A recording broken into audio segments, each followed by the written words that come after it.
Siya si Thomas Matthew Crooks, ang binatilyong bumaril kay Donald Trump. He is 20 years old and he is graduated from high school 2 years ago.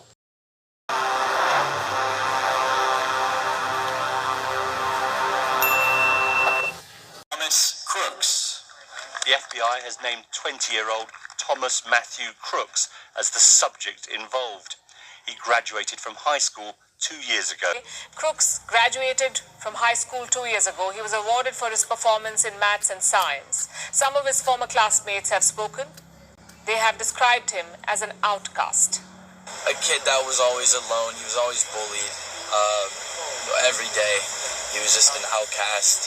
I want to say he was a loner more because he was quiet, but like he was just bullied. Like he was bullied so much. Crooks, the shooter, was using an AR-15 rifle. It's a semi-automatic weapon. This gun is quite popular in America. It can fire multiple shots in quick succession. Fire on Donald Trump. He was stationed at a nearby building, less than 450 feet away from Trump. The attacker was at an elevation, so he had a clear line of sight to Trump. Some eyewitnesses saw him just moments before the attack. Standing there, we're pointing at the guy crawling up the roof. And he had a gun, right? He had a rifle. A rifle. We could clearly see him with a rifle. Absolutely. We're pointing at him. The police are down there running around on the ground. We're like, hey man, there's a guy on the roof with a rifle. Matapos ang pamamaril ng suspect, segundo lang ang nakalipas ay agad ding nabaril ng isa sa mga bodyguard ni Trump ang suspect. Bulagta ito, patay. Mapahanggang ngayon ay blanko pa rin ang mga otoridad. Hindi pa rin nila malaman kung ano talaga ang motibo ni Crooks kung bakit niya gustong patayin ang former president. So far, little is known about his intentions. Reports say that he was acting alone. So was this a politically motivated attack? Again, we don't know. The full story is yet to come out. Crooks was a registered Republican. That's all that we know for now. The FBI has been combing through his social media. They haven't found anything objectionable, they say. The former president going down to the ground, and then with gunshots, then a bullet captured in midair on its way to its target.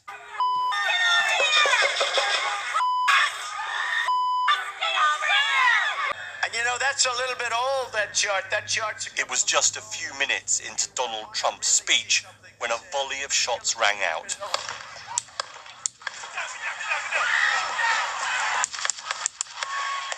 The former president could be seen clutching at the right side of his head. After that, he hits the ground as the Secret Service pile on top of him, their job to put their bodies between him and the shooter. Look back closely at those moments. The sheer horror of the events is hard to avoid because he can't find his shoes. I got you. Let me get my shoes. Hold on, your head is bloody. So we gotta move to the closet. A potent reminder of what shock can do to people's thinking in the moment. It's difficult to hear, but he tells them several times to wait before raising his fist. He can be heard saying the words, "Fight, fight."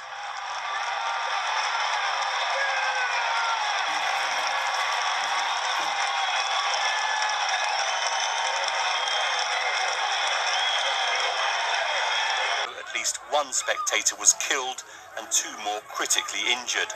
A doctor in the crowd tried to help. I heard the shots. I thought it was firecrackers to begin with. Somebody over there was screaming, he's been shot. So I made my way over. I said, I'm an emergency department physician. Let me help you. The guy had spun around and was jammed between the benches. There's a helicopter coming in to get him. I got people there really helpful. I got Was there only one person shot that you saw? Then I did CPR, did chest compressions as well as a brief one. Told us what they'd seen. One man, a local business owner, described how he noticed a man he believed to be the shooter climbing onto a low roof nearby, holding a weapon. Social. It was God alone who prevented the unthinkable from happening. We will fear not, but instead remain resilient in our faith and defiant in the face of wickedness.